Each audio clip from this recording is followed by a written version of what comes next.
Hello and welcome to Queer Abbey, a weekly chat show that is performed, recorded, and produced by yours truly.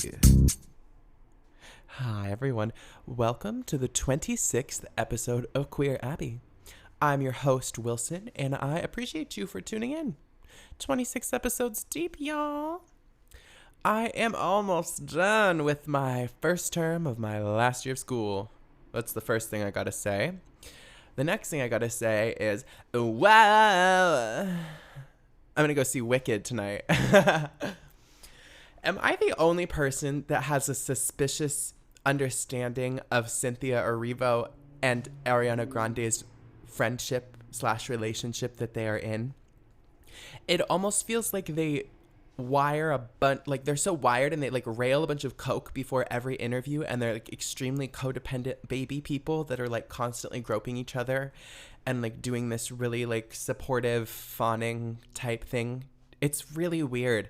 It's not bad at all. Like, it's so fine for them, and I hope that actually is like genuine and it makes them feel good, but it just feels so like out of place for some reason.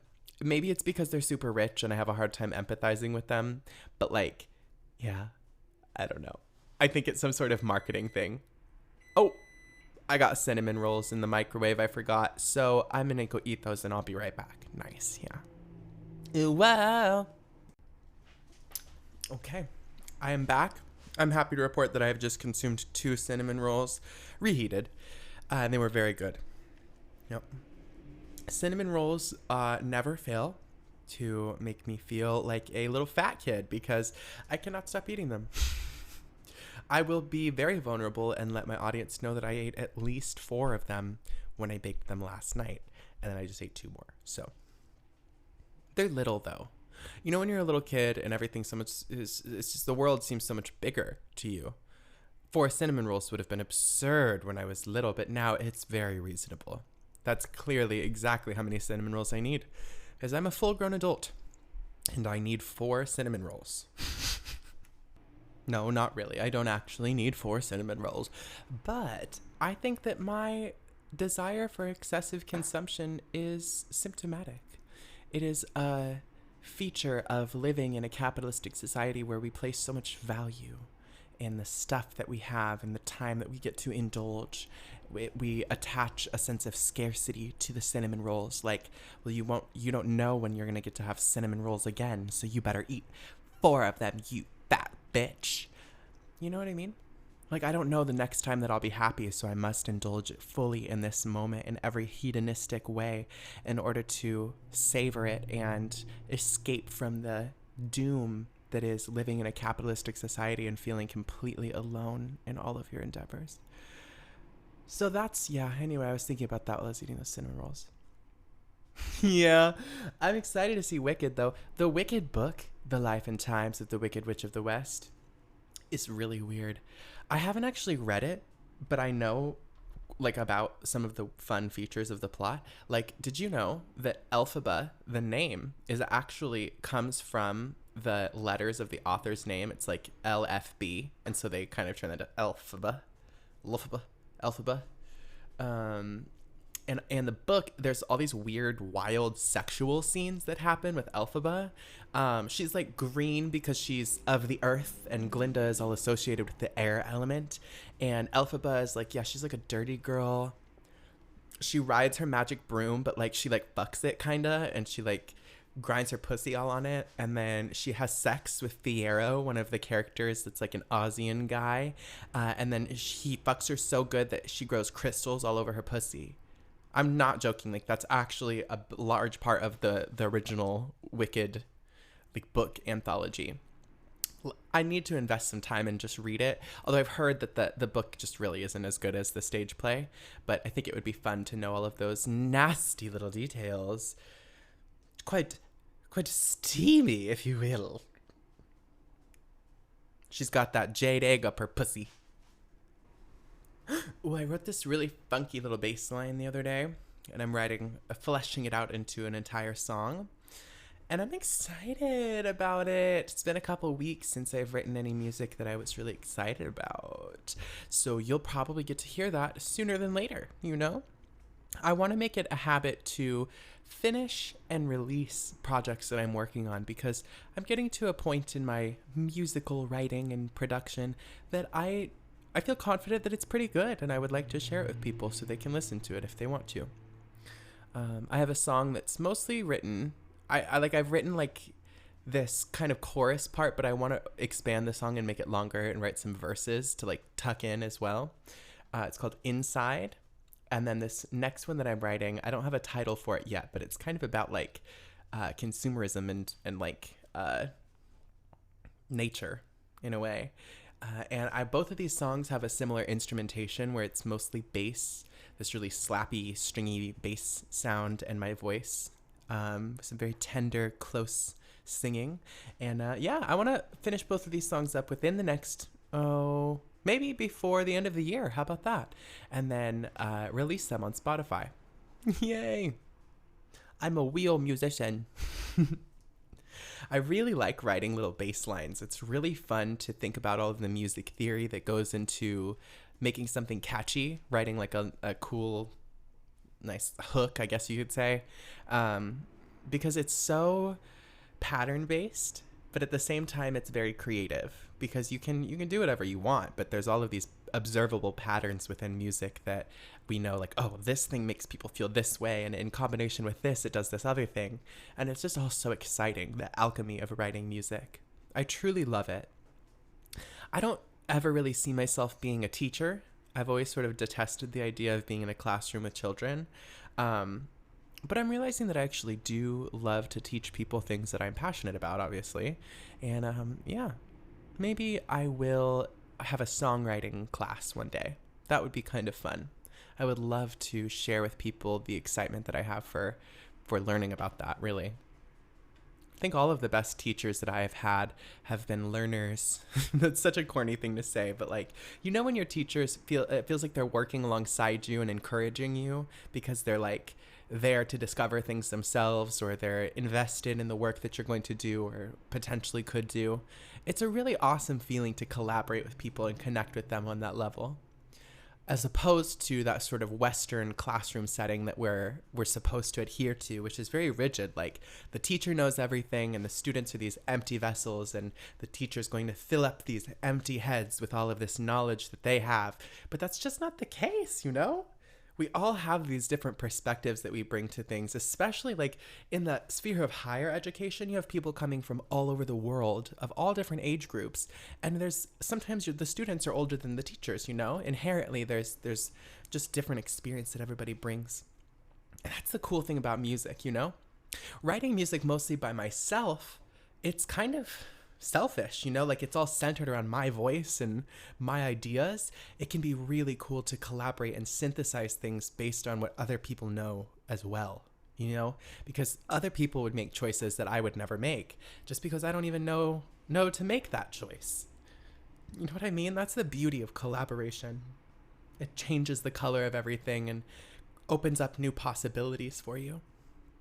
It's like making a little coven of people with different mystical powers, you know? You need somebody of each cardinal element to really open the gate to the netherworld. I have this phantasmical reality in my head. I tend to think of things in that way, like in this sorceress type fantasy storyline.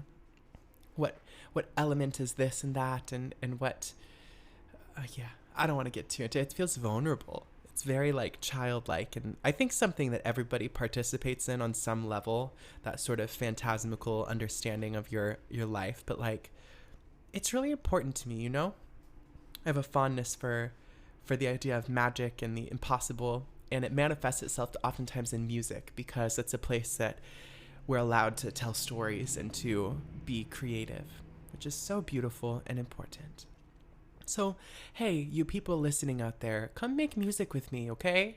It'd be fun it doesn't have to be good music. You don't have to call yourself a musician, but come make music and collaborate with me. If you can always reach out through the little email and stuff that's down there. If you have music you want to share with me, I guess now's the time to plug it. You can go to that anonymous inbox that's linked in the description of this episode. text our phone number at Queer Abbey or our email, which is queerabbey@gmail.com. Bitch. Yeah. Well, hey, I look forward to making more music with more people. I have a lovely musical spotlight coming up for you, a segment after the next. And with that, let's get into it. Let's move on to our advice segment for this week.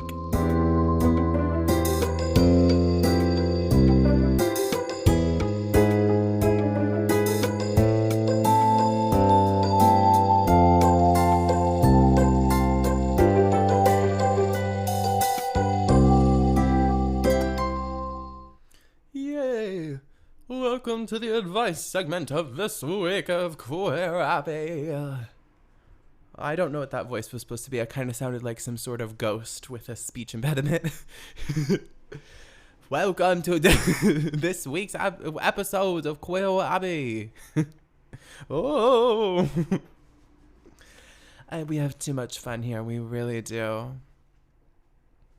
My kids, I don't let them have sugar, but if I did, I bet they would act a lot like your kids.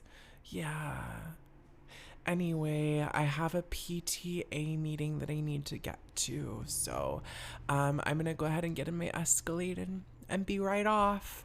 All right, great to see you. Great to see you. Yeah. Sometimes that voice that I just did, it reminds me of, I'm like a white Mormon woman with blonde highlights living in Utah. I drive a white Escalade and I drop my 7 children off at school every single morning. Even on Saturdays and Sundays, I drop them off there and they walk to the Mormon temple from there because it's within walking distance. And I bake cupcakes and they're delicious cupcakes, but I'm not allowed to own a cupcake business because I'm a woman.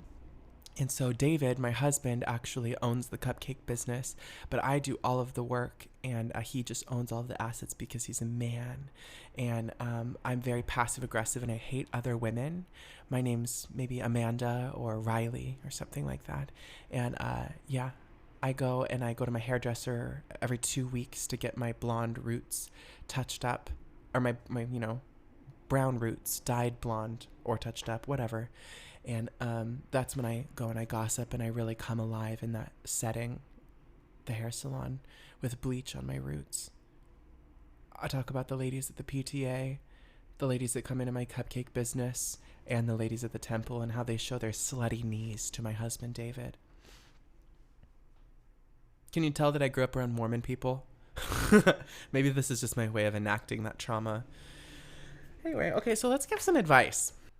The first submission, I don't know, says, Queer Abbey, how are people so productive? I can never stay motivated for long enough to really change anything. I get really motivated all the time, but can't stay that way. Then some people are just disciplined and easily do anything. I struggle to do that.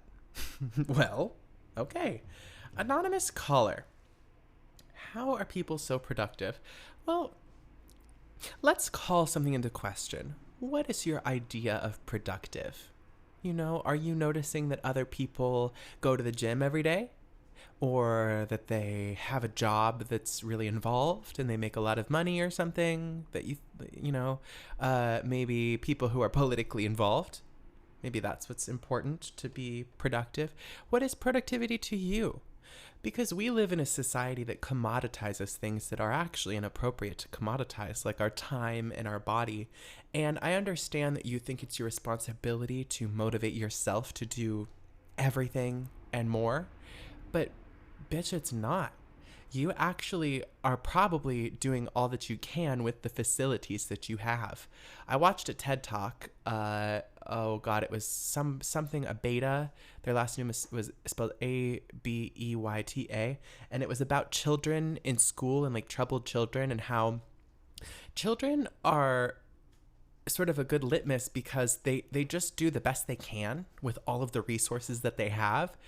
But at the same time, adults are the same way. You know what I mean? Like, we just give less excuses to people who are fully grown because they have more experience, But, like, we're all just doing the best we can, and that includes you. So if you're sleeping a lot and that doesn't feel productive to you, well, it actually is productive. Your body is healing itself and recuperating. And just because it doesn't fit within a lens of creativity that exists in capitalism doesn't mean that you're not doing anything. Rest is actually doing something. However, there's also laziness and depression. Those things are real. So maybe having a gentle sense of accountability with yourself could be really important. What's something that you could do like several times a week that would make you feel like you're accountable to being productive? I know taking care of houseplants makes me feel like I am kind of consistent about something, as well as Duolingo, which is funny. I shouldn't say that without them paying me, to be honest, but yeah, those are two things that I do consistently on the same time schedule all the time, that I come back to it and it makes me feel productive and accountable to a cycle. Yeah. Because that's important for humans. We need to feel a sense of measured progress, I guess. Even that sounds a little too linear for me, but yeah. Give yourself something small and realistic to start with that gives you a feeling of accomplishment and consistency, and I bet that would make you feel more productive. Yay. Next question. The very next prompt says, "New job stressing me out. I started a new job last month. It's so intense and I haven't received any training. I'm getting the hang of things, but all at once, a million things will happen, and as I'm trying to verify something, I've gotten thrown right into the ring." I'll do that again without the shitty Scottish accent. "New job stressing me out. Started a new job last month. It's so intense, and I haven't received any training. I'm getting the hang of things, but all at once a million things will happen, and as I'm trying to verify something, I'm getting thrown into the ring." Okay. There is no question contained within this prompt. However, I hear you. Anonymous submitter caller, you're clearly stressed because there's a lot of things happening to you at one time. And I almost have a similar answer that I did to the last response, that it sounds like you're doing all that you can and there's just a lot going on. So maybe you should give yourself a little bit of grace for that, mi amigo.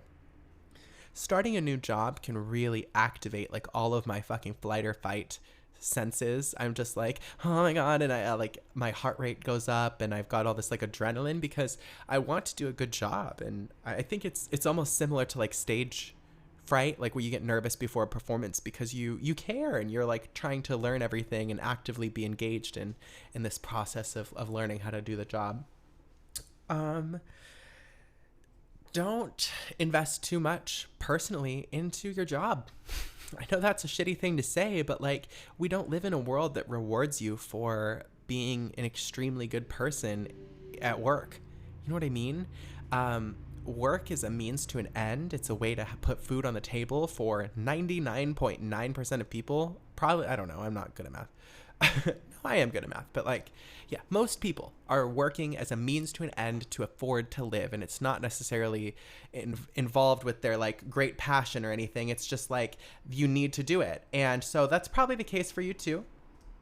And I would say this is a classic case of calm your ass down and just keep doing your best job and give yourself some understanding for the fact that you're taking in so much.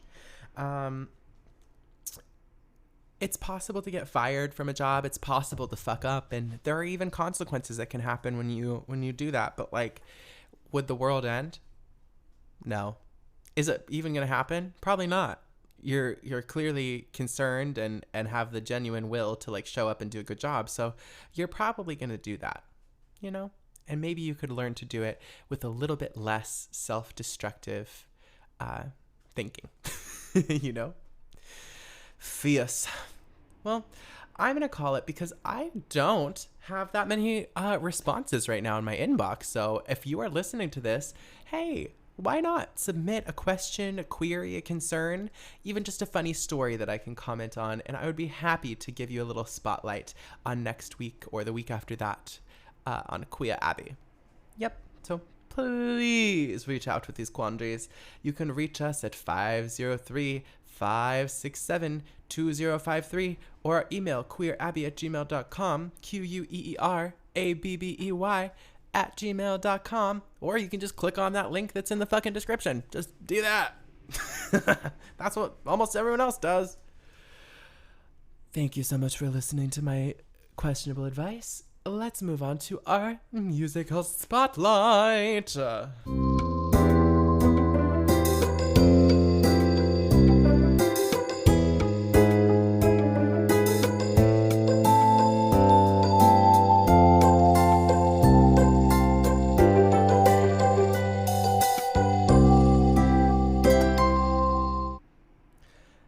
Welcome to the final segment of this week's episode of Queer Abbey. This week we are going to be featuring some work from another one of my very talented classmates at Portland State University. Their name is Rue Conrad, or just Rue, I think is fine colloquially. They do photography work, which is really awesome. I'll provide a link to their website where they have this beautiful portfolio and a really Jesus Wilson, a really well-designed website. So if you're interested in checking that out, I would encourage you to do so. For my intents and purposes, I was curious about their musical portfolio, which is also included on their website. They make really interesting cinematic, atmospheric kind of music. And the song that I'm sharing with you is called Breathe. I read on their website that it was inspired by some trying medical experiences that they had after receiving a diagnosis. It's a really, really contemplative, reflective sort of style of writing. There's a lot of spaciousness and these like sort of hypnotic, noisy sounds that wash in and out. And I was just really drawn to this song. There's a lot of layers and textures involved, and I would really encourage you to listen to this on some headphones so that you can get that cool like stereo image. If you're just listening on your phone, that's cool too.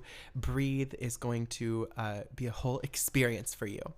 So once again, this is going to be Breathe by Rue Conrad.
All right, y'all. I hope that you enjoyed Breathe by Rue Conrad.